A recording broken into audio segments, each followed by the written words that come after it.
El Templo Sinaí presenta su programa Eleva tu visión, con un mensaje de edificación para el cuerpo de Cristo. Te invitamos a que nos acompañes los siguientes 60 minutos para escuchar la palabra de Dios y música que cambia la vida.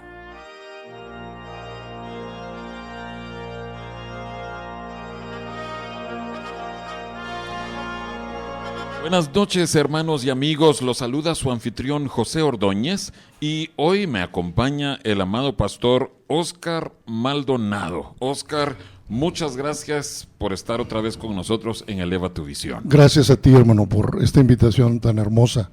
Siempre es un gozo y un placer estar aquí contigo. Bueno, Óscar, hacía algunos meses que no venías, pero tú estabas ya anhelando este tiempo de poder compartir con nuestra audiencia. El estudio que has estado compartiendo por varios programas ha sido de gran bendición. ¿Podrías explicarles a nuestros oyentes, si alguien nos está sintonizando por primera vez, en qué consiste lo que has venido compartiendo en Números 33? Bueno, en Números 33 básicamente narra las paradas, las jornadas que realizó el pueblo de Israel al salir de Egipto para ir a la tierra prometida, a Canaán. Y vemos, la Biblia narra cómo esas jornadas no eran guiadas por ningún hombre y no eran al azar tampoco, ¿verdad? Sino que el Señor dice que los iba guiando ahí en Éxodo, en el capítulo 13, y Jehová dice, Éxodo 13:21 dice, y Jehová iba delante de ellos de día en una columna de nube para guiarlos por el camino, y de noche en una columna de fuego para alumbrarles, a fin de que anduviesen de día y de noche. Nunca se apartó de delante del pueblo la columna de nube de día, ni de noche la columna de fuego. Uh-huh. Es decir, Dios estaba guiando los hermanos, y donde la nube se posaba era el tiempo para armar el campamento, es decir, era la siguiente jornada, el siguiente campamento donde el pueblo tenía que hacer una parada. Y de esa manera hicieron este viaje el pueblo de Israel, guiados por la mano del Señor. Creo que en otros programas hemos visto lo sobrenatural que era ese movimiento de la nube o de la columna de fuego. Y los israelitas tenían que estar atentos, pendientes. Tenían a personas específicamente atentas a ver cuándo la nube se movía. Y dice que para que veamos lo sobrenatural, dice la Biblia que la nube podía descansar un día, o 3 días, o una semana, o un mes, o hasta un año. Solo para que veamos lo que tú decías, que no era algo al azar, sino que Dios tenía un propósito con cada uno de los movimientos. Sí, la Biblia habla de la importancia, ¿no? El apóstol Pablo, y en el Nuevo Testamento, nos habla de la importancia de ser guiados por el Señor. Y yo creo que el ejemplo más grande lo tenemos en el viaje de Israel. Como tú dices, en Sinaí estuvieron acampados un año, y ahí el Señor les dio sus leyes, y Él les mostró su gloria, su poder, y mostró todo su señorío sobre ellos y su amor por ellos. Entonces, ningún Moisés como líder no determinaba el tiempo de un campamento. Es decir, cuando la nube se levantaba, había que desarmar el campamento y continuar la marcha. Sí, tenían que obedecer. Y veíamos en el otro estudio cuán importante era que obedeciera el pueblo, porque la nube de día los protegía de los rayos del sol, y la columna de fuego en la noche los protegía del frío, o sea, emitía calor. Entonces, mira, realmente era algo sobrenatural. Era un milagro de Dios, que ese milagro les duró los 40 años que estuvieron errando en el desierto. Amén. Ahora, decir errando, estoy usando un término que usa la Biblia, pero realmente ellos no iban errantes en el sentido de que, a ver a dónde nos vamos. No, iban con un designio de parte de Dios. Entonces, para nuestros oyentes, son 42 jornadas, ¿sí? 42 paradas, 42 estaciones, por así decirlo, y Dios las describe en el libro de Números, capítulo 33, y hemos visto aproximadamente como unas 30. 36, 30 y... Ya estamos cerca ya estamos cerca del la final. meta de Canaán. Sí, si alguien de nuestros oyentes desea estudiar o escuchar y estudiar los significados y las lecciones que nos dejan estas paradas, el pastor Óscar Maldonado ha estado cubriendo una por una de estas y se ve el significado, ya sea del nombre, de la región, qué hizo Dios en ese lugar, y pueden buscarlo en el canal, que yo creo que ya muchos de nuestros oyentes conocen, el canal en YouTube que se llama Eleva tu Visión. Y ahí adentro hay un playlist o una lista de reproducción. Hay 2 de ellas, una a nombre del pastor Óscar Maldonado, y ahí están todas tus prédicas, y otra que es específicamente de estos estudios, que es 42 jornadas. Hasta ahorita van 8 programas. Óscar, ¿podrías compartir con nuestros oyentes algunas estaciones más esta noche para que avancemos, pero que nuestros oyentes vean cuán profundo, cuán rico es el mensaje que el Señor escondió en estas paradas? Amén. Creo que las jornadas de hoy son preciosas por su significado y por la enseñanza que nos dejan. Quiero que leamos ahí en Números 33, 36, y dice: salieron de Esión-Geber y acamparon en el desierto de Sin, que es Cades. Entonces, estábamos viendo el significado de estos nombres, y Cades tiene un significado muy precioso. Significa pronunciar o declarar limpio. Declarar limpio. Declarar limpio. Lo que viene a mi mente al escuchar eso es cuando Dios declara limpio a un leproso. Amén. Y cuando él dice, está limpio, o el sacerdote, cuando dice, está limpio, está limpio. El sumo sacerdote ofrecía un sacrificio cada año por el pueblo para la limpieza de ese pueblo en el Antiguo Testamento. Y es lo que ahora nuestro sumo sacerdote hace, nuestro sumo sacerdote. Y ahí en San Juan 15:3, él declara: ya vosotros estáis limpios por la palabra que os he hablado. Amén. Amén. Sí, Juan 15:3, para los que están tomando notas. Amén. Entonces, hermano, es importante que nosotros entendamos cuál es el concepto que Dios tiene de nosotros hoy. Amén. O sea, Él dice, ya vosotros estáis limpios por la palabra que os he hablado. Y viene a mi mente aquella ocasión en que aquellos hombres le traen a aquella mujer que fue tomada en el hecho mismo del adulterio. Y estos hombres vienen preparados para ejecutar un juicio. Entonces se la presentan al Señor y: Señor, Moisés nos ordenó esto en la ley. ¿Tú qué dices? Y el Señor dice que empezó a escribir. Y aquellos hombres, no sabemos a ciencia cierta qué es lo que estaba escribiendo el Señor ahí, pero dice que fueron redargüidos en su conciencia y fueron soltando sus piedras y fueron abandonando, de tal manera que llegó un momento en que el Señor queda solo con aquella mujer y le pregunta: hija, ¿dónde están los que te condenaban? Dijo: se han ido. Dijo: ni yo te condeno. O sea, el equivalente a decir: ya estás limpia. Ya no te condeno, ya estás limpia, vete y no peques más. Entonces, hermano, yo quisiera en esta noche hablar un poquito de ese tema de la condenación. Aquella mujer estaba dispuesta, ella sabía que iba Sí, la iban a apedrear. la iban a matar. Había gente acusándola y condenándola. Amén. Y tenían la razón. O La ley sea, de Moisés así lo decía. si decía que había sido sorprendida, Amén. Ellos lo más seguro es que tenían la razón. Amén. Mira, quiero tomar unos pensamientos, buscando en algunas notas acerca de ese tema que quisiéramos tratar hoy, lo que es la condenación. Porque Satanás, el enemigo de nuestra alma, entiende perfectamente el poder de la condenación. Uno de los nombres de Satanás es el acusador de nuestros hermanos. Así lo llama la Biblia ahí en Apocalipsis 12:10. Porque él sabe que no es posible amar verdaderamente a alguien que continuamente nos está condenando. Él también sabe que la condenación paraliza al cristiano.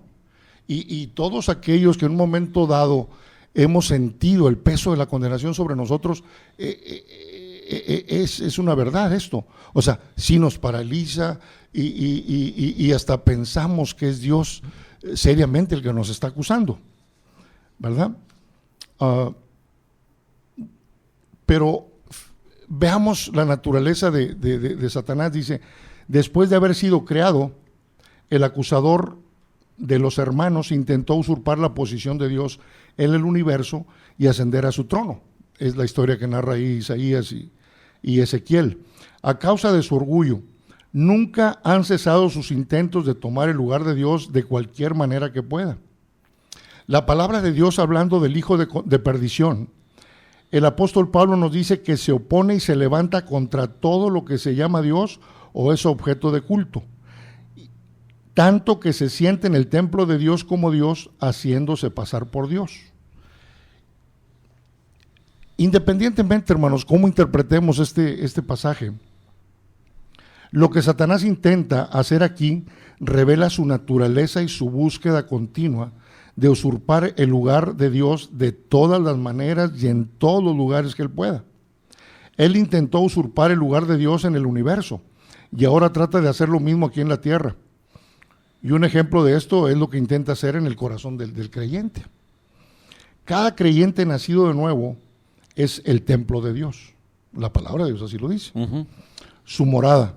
Una de las tácticas de Satanás es condenarnos continuamente y luego hacernos creer que es Dios mismo quien nos está condenando. De esa manera, de una manera muy real, intenta sentarse en nuestro templo y convencernos de que Él es Dios y que Dios mismo es el que nos condena.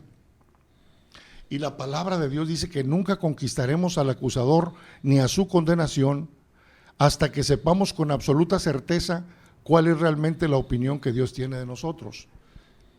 Amén. Sí, eso es cierto. Lo que pasa, y creo que necesitamos hacer esa observación a nuestros oyentes, el Padre o el juez justo nos mira a nosotros a través del sacrificio, a través de la sangre de nuestro Señor Jesucristo. Amén.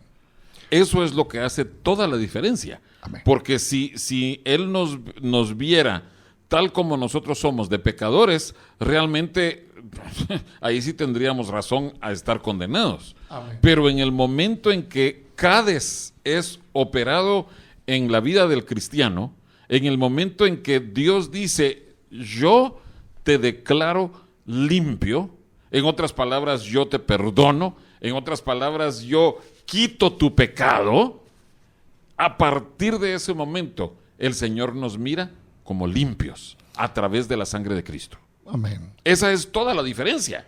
Y por eso es que nosotros no tenemos que sentir condenación, porque no es algo que nosotros hayamos efectuado, es una obra que Dios efectuó. Amén. Isaías 53 explica lo que el Padre hizo por medio de Cristo en la cruz. Ajá.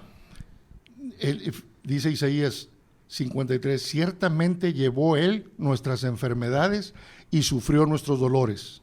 Él herido fue por nuestras rebeliones, molido por nuestros pecados. Y sigue diciendo, Jehová cargó en Él el pecado de todos nosotros. Exactamente. Fíjate, aquí hay dos palabras que tenemos que diferenciar. Pecados y pecado. Ni en el original hebreo ni en el original griego es la misma palabra, son palabras diferentes. Una cosa es el pecado y Amén. y otra cosa es los pecados. Ajá. ¿Por qué hacemos pecado nosotros? ¿Por qué cometemos pecado nosotros? Porque somos pecado. Amén. Entonces dice, habiendo él llevado el pecado de muchos.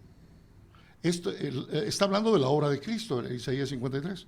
Los hombres de fe del Antiguo Testamento entendían lo que estaba sucediendo cuando el sacerdote, ahí en Levítico, el capítulo 16, dice, cuando el sacerdote imponía sus manos sobre el macho cabrío y confesaba sobre él, teniendo sus manos puestas ahí en el animalito, él confesaba los pecados de todo el pueblo. Amén. Ajá. De los hijos de Israel, aquellos pecados eran simbólicamente transferidos al macho cabrío. Este macho cabrío era soltado y se iba al desierto. Entonces esos pecados el Señor se los llevaba lejos. Amén. Esto era, para que nuestros oyentes lo recuerden, en el día de expiación. Amén. En el día cuando estaba siendo quitado el pecado y los pecados del pueblo. Amén. Moisés explica que aquel macho cabrío llevará sobre sí todas las iniquidades de ellos. Amén. Cuando nosotros leemos estos temas tan preciosos, podemos entender un poquito lo que David nos dice ahí en el Salmo 19. La ley de Jehová es perfecta, que convierte el alma. O sea, Dios tiene un sistema judicial. Dios detuvo al pueblo ahí en Sinaí un año para enseñarles y que ellos entendieran cuál era ese sistema y cómo funcionan sus leyes. Amén. Y sigamos en este asunto. Ellos también entendían, porque eran dos machos cabríos, ahí en Levítico 16 menciona dos machos cabríos. Dice, ellos también entendían que el otro macho cabrío, que era usado para hacer la expiación por ellos, estaba tomando su propio lugar en el juicio que merecían. Por esa razón, ese otro macho cabrío no era soltado, no, era degollado. Amén.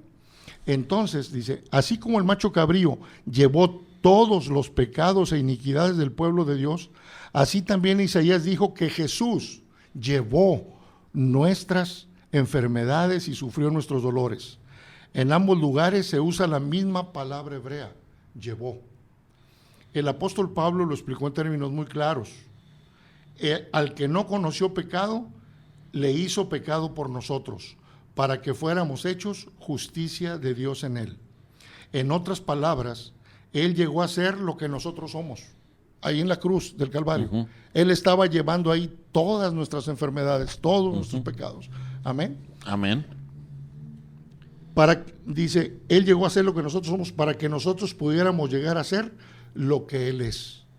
Él cambió de lugar con nosotros, llevó nuestra vida a la cruz y le puso fin. Sufrió todas las consecuencias y la muerte que nuestra vida merece, y en su lugar nos dio su vida. El Padre lo hizo pecado a él y nos hizo a nosotros la justicia de Dios. Este es un don inefable y una obra infinita de misericordia. Cuando tú lees una palabra así, inefable, Señor, ¿qué me estás diciendo con inefable? Amén. Inefable es que no puede ser descrito, no puede ser hablado. Que no podemos describir con palabras. No. Amén. Es algo tan glorioso hablando de lo infinito de Dios. Amén. De ese sistema judicial de Dios, Señor. Con razón el apóstol Juan dice ahí en San Juan 3:16, de tal manera, no había palabras para describir pero esa obra. Pero es que mira, a la vez que se describe la grandeza infinita de Dios, también queda descrito en eso lo indigno que es el ser humano. Eso es lo que lo hace tan grandioso, que Dios esté dispuesto a hacer esa obra de limpieza, de redención, por algo y alguien que no vale la pena. Oscar, eso es lo que tenemos que entender. Nosotros no merecíamos pero ni una infinitésima parte de la misericordia de Dios. Amén. Y sin embargo, Dios hizo toda esta obra, declararnos limpios en Cádiz. ¿Por qué? Porque Él quiso hacerlo. Amén. No porque nosotros lo mereciéramos. De pura gracia. De pura gracia. Por ese amor, él dice en su palabra, con amor eterno te he amado. ¿Cómo necesitamos entender el concepto que Dios tiene de nosotros? Sí. Es importante. Sí. Pero Dice, sigue describiendo eso de la condenación. sí. Sí, dice, muchos cristianos caminan bajo condenación porque aún no entienden lo que Dios ha hecho por ellos. Y su fe en Cristo es incompleta. Cristo no solo llevó nuestros pecados a la cruz, también se convirtió en lo que somos, es decir, pecado, y llevó lo que somos a la cruz para que fuéramos hechos justicia de Dios en él. Cuando nacemos de nuevo, la vida de Cristo nace en nuestro pesebre sucio e indeseable. Cristo es la plenitud de la justicia de Dios. Él la vivió y la cumplió.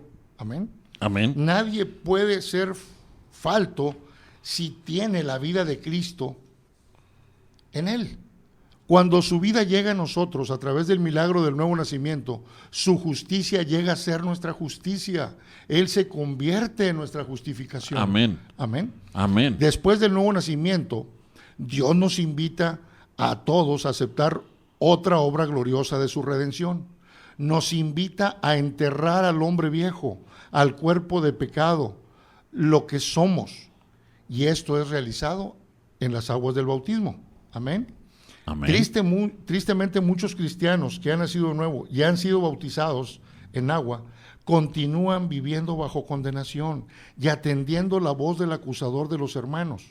Esto es así porque no entienden lo que sucedió a los ojos de Dios cuando fueron bautizados en agua.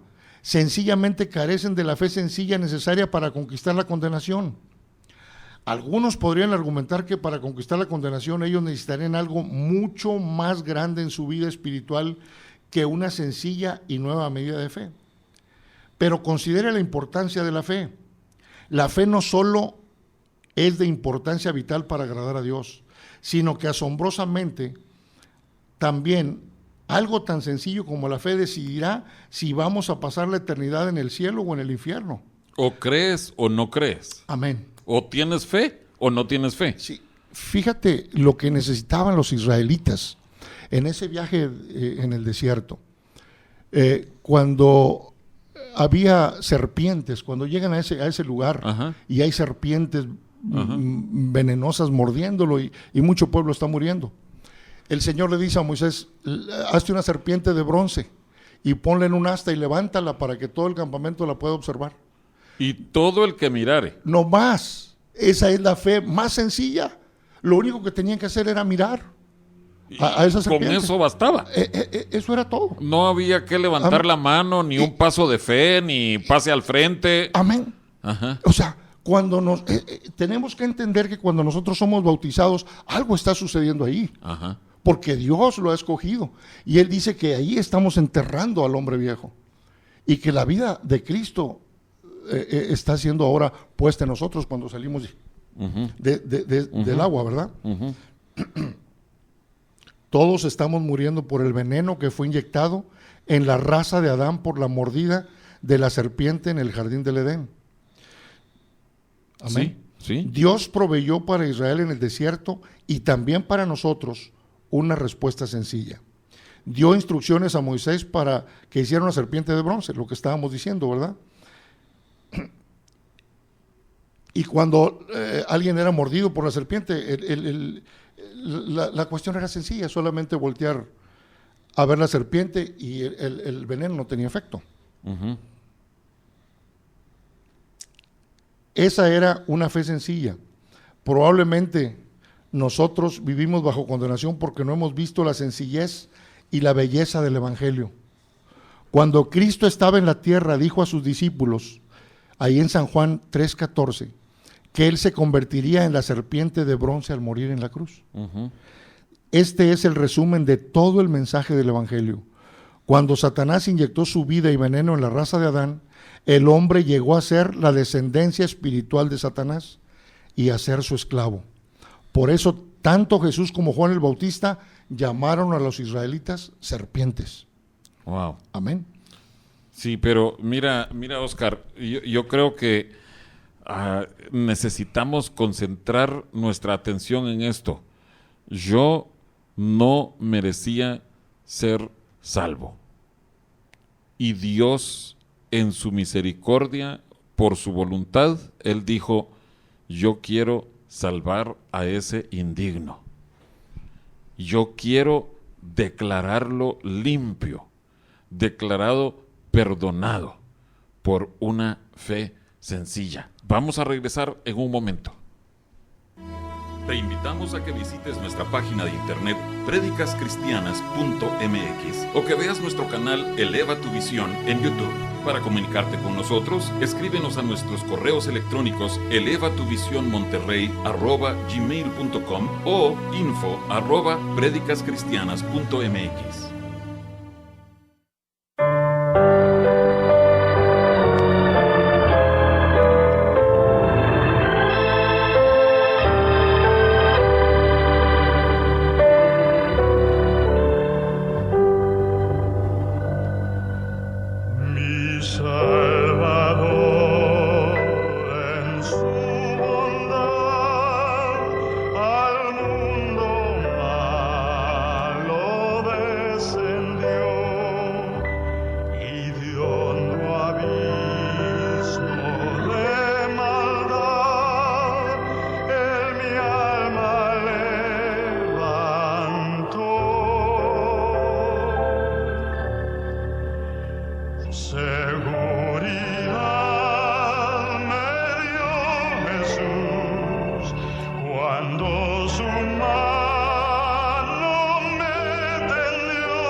Estamos de vuelta en el programa Eleva tu Visión con el pastor Oscar Maldonado y estamos examinando y ya vamos a concluir este punto, pero te pido, Oscar, si puedes dar unos pensamientos finales acerca de esta estación o esta jornada Cades. Bueno, hermano, lo que nosotros tenemos que entender es que no es el Señor quien nos está condenando, porque Él nos ha declarado limpios. Amén. Él dice ahí en Romanos 8:1, ahora pues ninguna condenación hay para los que están en Cristo. Ninguna condenación. Es algo absoluto. O total. sea que si se siente condenación, tiene que ser de alguien que no sea Dios. Amén. Dice, cuando fallamos, le pedimos al Señor que nos perdone. Eso sí. Amén.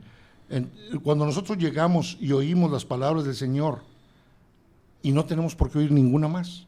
Y cuando fallamos le pedimos al Señor que nos perdone. Y Él nos dice, ni yo te condeno. Amén. Vete y no peques más. Amén. Ese es el Señor, esa es la voz del Dios amoroso. Es Amén. que es la voz de ese Señor que dijo que nosotros teníamos que estar dispuestos a perdonar 70 veces 7. Amén. Y así está dispuesto Él a perdonar también, ¿verdad? Amén. Entonces, bueno, terminamos Cades. ¿Me permites leerte cuál es lo que viene después? En Números 33, verso 37, dice, Amén. y salieron de Cades y acamparon en el monte de Hor, en la extremidad del país de Edom. Y ahí en el capítulo 33 de Números se describe algo que sucedió. Subió el sacerdote Aarón al monte Hor, conforme al dicho de Jehová, y allí murió a los 40 años de la salida de los hijos de Israel de la tierra de Egipto, en el mes quinto, en el primero del mes. Solo para que nuestros oyentes entiendan la envergadura de esto, está sucediendo justo al final del viaje, y va a haber una transición. Pero háblanos algo acerca del monte de Hor, Oscar, por favor. Bueno, mira, el monte de Hor significa el monte. El monte. Eso significa la palabra Sí. Hor, monte. Y esto nos sugiere que era la característica predominante de esta área, ¿verdad? Era el monte más alto, era el más visible en toda esa área. Como decir el Cerro de la Silla en los alrededores de Monterrey. Exactamente. Es Amén. visible. Es algo predominante. Ajá, ¿sí? ajá. Y Bueno, ha llegado a ser el símbolo de la ciudad. Exacto. O sea, en Monterrey hay muchos montes, pero el símbolo, ahí sí que por antonomasia de Monterrey es el Cerro de la Silla. Así era entonces en el desierto de Sin, por donde ellos estaban, el monte de Hor. Sí, mira, hay muchos montes. En nuestra caminata hay muchos montes. Bueno, la Amén. Biblia describe Muchos muchísimos montes. montes, pero esos montes tienen su significado, o sea, son importantes en la caminata cristiana. Sí. Dice,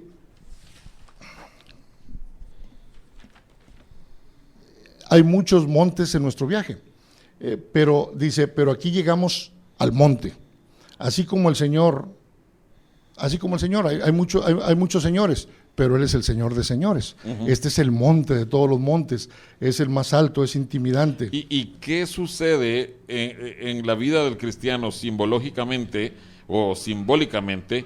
¿Qué sucede en nosotros en un monte? Bueno, los montes en la Escritura tienen un significado muy especial. Los montes nos hablan de encuentros con Dios. Vamos ahí el monte Sinaí, ¿verdad? Donde el pueblo estuvo acampado un año aproximadamente. Ajá. Ahí Dios les mostró su gloria, les da su ley y tienen encuentros gloriosos con Dios, ¿verdad? Bueno, solo recordemos lo que vimos en el estudio del libro de Deuteronomio, cuando Moisés se encontró con Dios en la zarza que ardía. Esa zarza que ardía estaba en el monte Horeb o Sinaí. Es el monte Sinaí. Y Dios le dice, ahí en Éxodo capítulo 3, le dice, esto te servirá de señal. Cuando tú saques al pueblo de Israel de Egipto, tú los vas a traer y van a servirme aquí. En otras palabras, van a tener un encuentro con Dios allí en el mismo monte Sinaí. De eso nos hablan los montes. Amén. Y tenemos el monte Hermón, ¿verdad?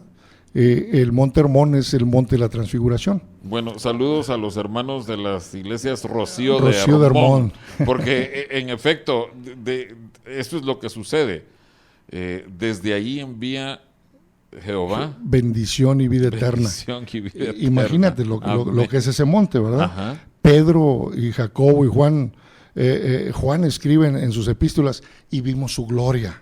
En el monte de la transfiguración. Él se está refiriendo a este pasaje, cuando ellos suben a este monte. Y Pedro también describe qué fue lo que sucedió en ese monte de transfiguración. Amén. Ahora, ¿qué me puedes decir del monte de los olivos? Porque Jesús solía ir a ese monte a orar y encontrarse con el Padre. Bueno, era el lugar favorito de oración de nuestro Señor, ¿verdad?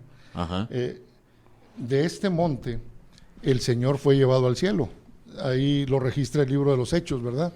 En el capítulo primero. Y era algo que aparecía desde Zacarías, desde el profeta Amén. menor Zacarías. Dice, y ahí posará sus pies también en su segunda venida. Ajá. Ya Zacarías lo había profetizado cientos de años antes, ¿verdad? En el libro de Zacarías, el Monte de los Olivos aparece identificado como el lugar desde el que Dios comenzará a redimir a los muertos al final de los tiempos. Por esta razón, los judíos siempre han intentado ser enterrados ahí en el Monte de los Olivos. Hasta el día de hoy. Hasta el día de hoy. Yo estaba viendo unas fotografías del Monte de los Olivos y se calcula el número de tumbas que hay ahí, dice que es de 150,000 tumbas. Tú ves ahí un cementerio enorme. Un panteón gigantesco. En el Monte de los Olivos actualmente. Y me imagino que hay gente prominente ahí. Bueno, ahí se localiza, ahí en esas fotografías que estaba viendo yo, registra la tumba del profeta Zacarías, de rabinos muy importantes del pueblo de Israel, desde el siglo XV hasta el siglo XX. Y me estaba enterando que el primer ministro de Israel, Menachem Begin, ajá, pidió ser enterrado en el Monte de los Olivos. O sea, él debía ser enterrado en el Monte Herzl, donde son enterrados los héroes de guerra de Israel. Ahí está Isaac Rabin, Golda Meir. Ahí está Golda Meir también. En Monte Herzl. En el Monte Herzl. Entonces, los montes nos hablan de encuentros con Dios. Pero volviendo al Monte Or, algo importante sucedió ahí. Yo quiero que vayamos ahí a Números 33. En el capítulo 20. Ok. En el capítulo 20, verso 22. Muy bien. Números 20, 22. Y partiendo de Cades, los hijos de Israel, toda aquella congregación vinieron al monte de Or. Y Jehová habló a Moisés y a Aarón en el monte de Or, en la frontera de la tierra de Edom, diciendo: Aarón será reunido a su pueblo, pues no entrará en la tierra que yo di a los hijos de Israel, por cuanto fuisteis rebeldes a mis mandamientos en las aguas de las rencillas. Toma a Aarón y a Eleazar su hijo, y hazlo subir al monte de Or. Y desnuda a Aarón de sus vestiduras, y viste con ellas a Eleazar su hijo, porque Aarón será reunido a su pueblo y ahí morirá. Y Moisés hizo como Jehová le mandó, y subieron al monte de Or a la vista de toda la congregación. Y Moisés desnudó a Aarón de sus vestiduras y se las vistió a Eleazar su hijo. Y Aarón murió ahí en la cumbre del monte. Y Moisés y Eleazar descendieron del monte. Y viendo toda la congregación que Aarón había muerto, le hicieron duelo por 30 días todas las familias de Israel. Esto es lo que sucedió en el Monte de Or. En el Monte de Or, ahí en ese viaje. Esta estación o esta parada o esta jornada era algo a los ojos de Israel sumamente significativo. Estaba dándose el traspaso de mando a nivel espiritual, de los jerarcas espirituales. De los jerarcas espirituales en el pueblo de Dios. El sumo sacerdote Aarón, el primer sumo sacerdote, Dios había determinado que debía ya terminar su periodo, su tiempo aquí en la tierra, y Dios había designado que el tercer hijo, Eleazar, fuera quien tomara el lugar de su padre. Amén. Yo recordaba al ver este pasaje cuando Eliseo recibe el manto de Elías. Ajá. Y qué gloria, ¿no? Digo, podríamos pensar oye, qué triste para Aarón. No, él estaba transmitiendo a su hijo ese ministerio, y no por parte de él mismo, sino Dios había escogido a esa familia. Sí, pero como lo dices tú, yo creo que fue un momento muy solemne, que los siguientes, los que estaban recibiendo la autoridad, en el caso de Aarón se la estaba dando a Eleazar, en el caso de Elías le estaba traspasando su autoridad a Eliseo. los que estaban recibiendo, ellos estaban conscientes, esto es algo serio. Yo quizás no estoy preparado para esto. O sea, un momento de reverencia delante de Dios. Amén. Ahí inicia el ministerio de Eleazar, Ajá. el ministerio como sumo sacerdote. Ajá. Vemos ahí, hermano, yo creo que nosotros tenemos que entender lo que significa una investidura de parte de Dios. Uh-huh. Como tú comentas, Uh-huh. es algo muy solemne y es algo muy serio. Amén. Pero eso sucedió en el Monte Or, ¿verdad? Uh-huh. Ahí está Dios sancionando, por decirlo de alguna manera, este evento, este acontecimiento. Uh-huh. Dios está ordenando aquello, estableciendo aquello, y ahora termina, cuando termina un día, inicia el otro inmediatamente. Sí, está sí. terminando el ministerio, el ministerio de Aarón, un ministerio glorioso, Ajá. porque aún, y en el dice el salmista, ¿no?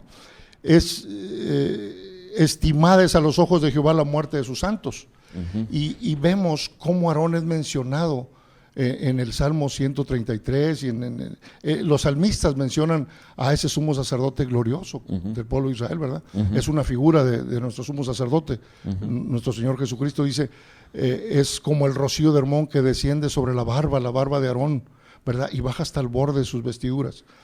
O sea, podríamos pensar, es que Aarón se rebeló. No, es cierto. Sí, hay y sí la hubo, una rebeldía, y establece un juicio.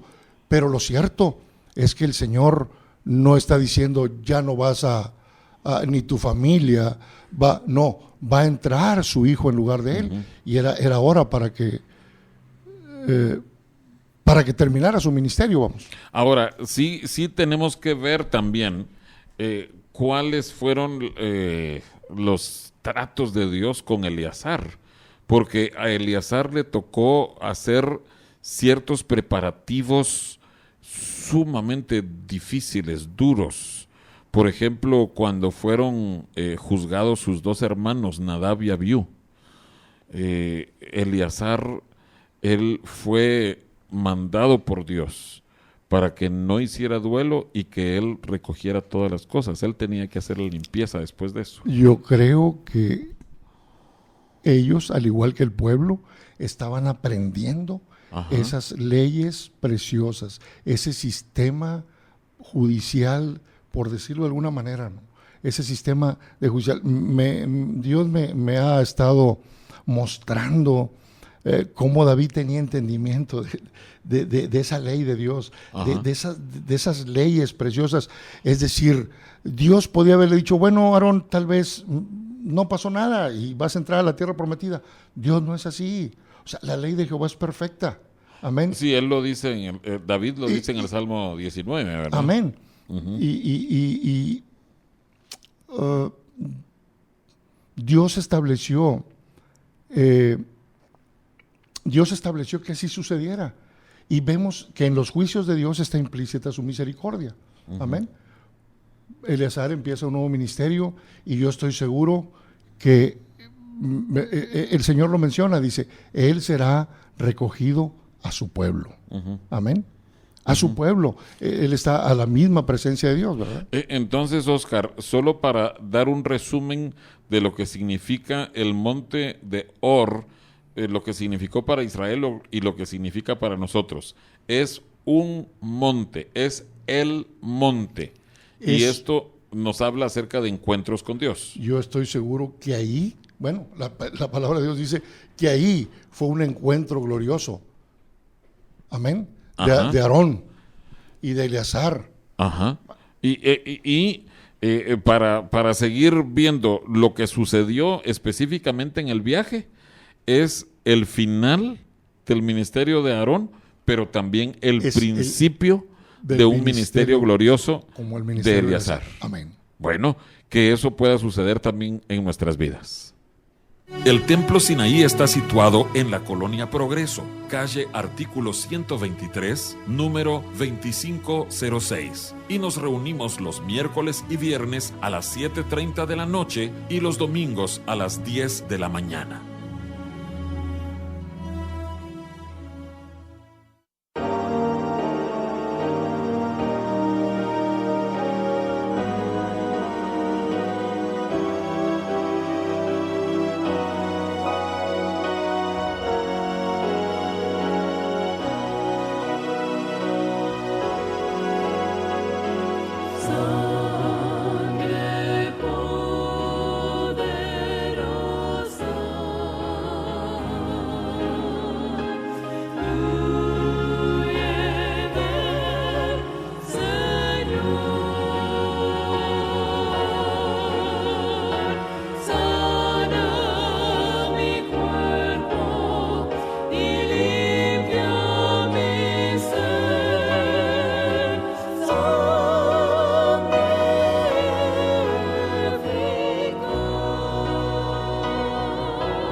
Estamos llegando ya a la recta final de nuestro programa. Estamos con el pastor Oscar Maldonado.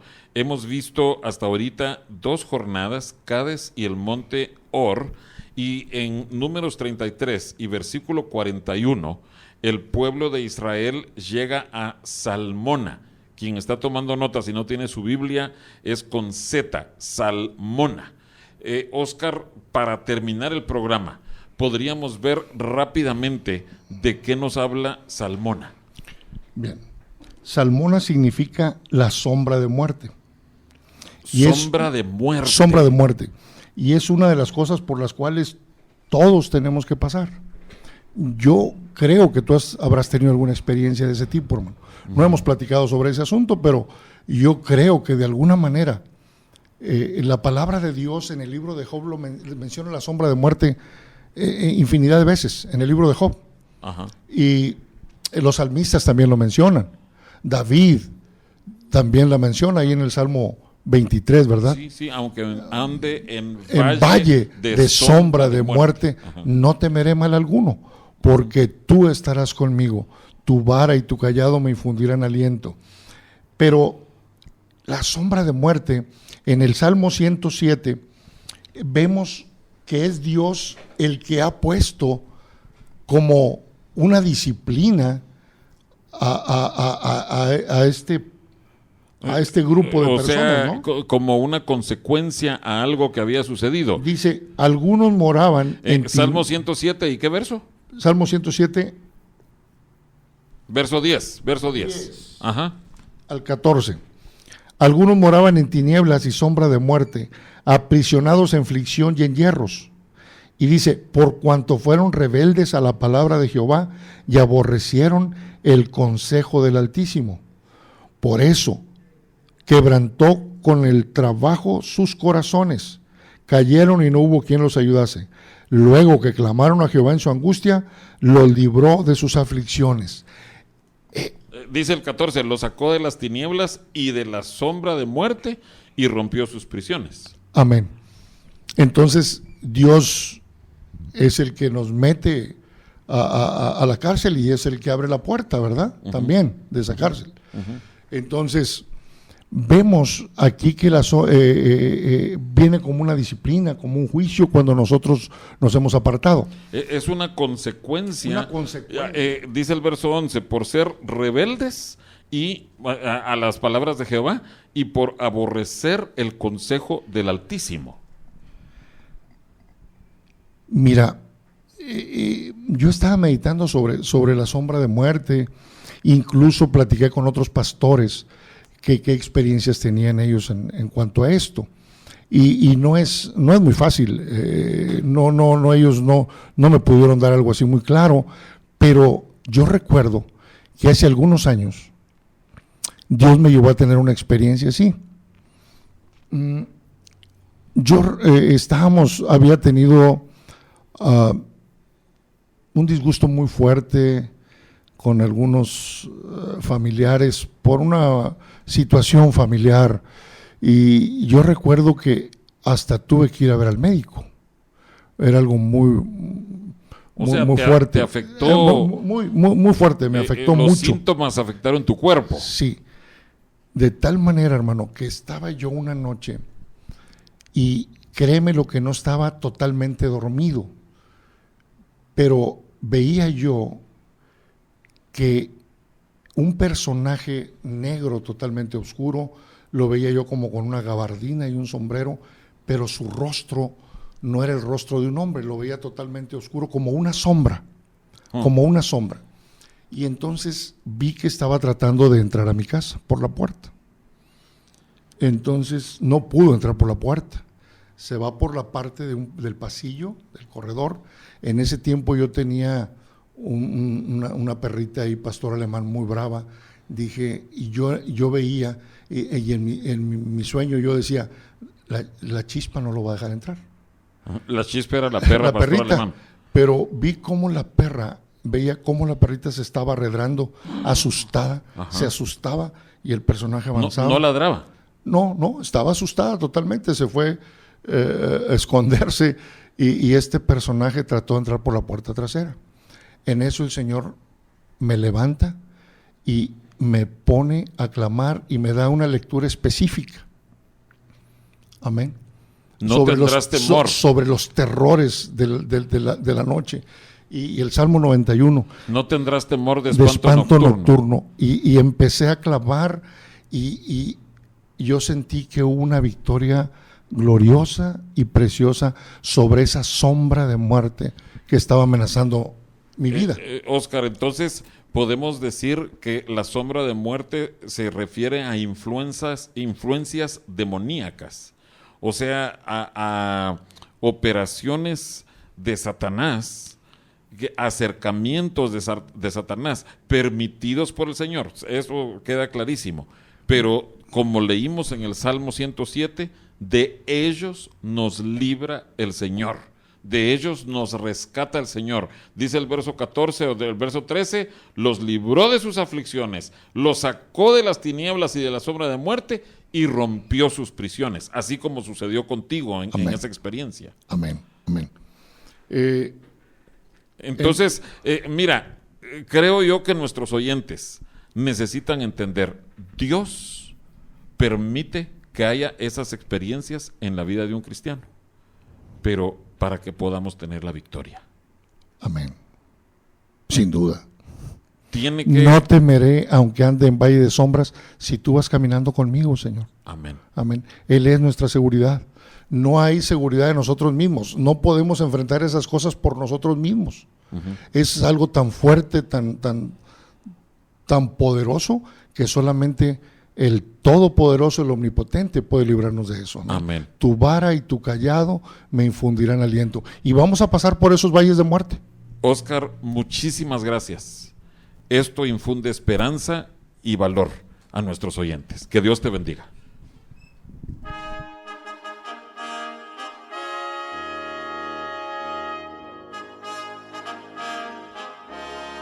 El Templo Sinaí agradece el favor de tu atención. Te invitamos a que nos sintonices el próximo martes por esta misma estación a las 9 de la noche. Nos despedimos con la siguiente petición a Dios.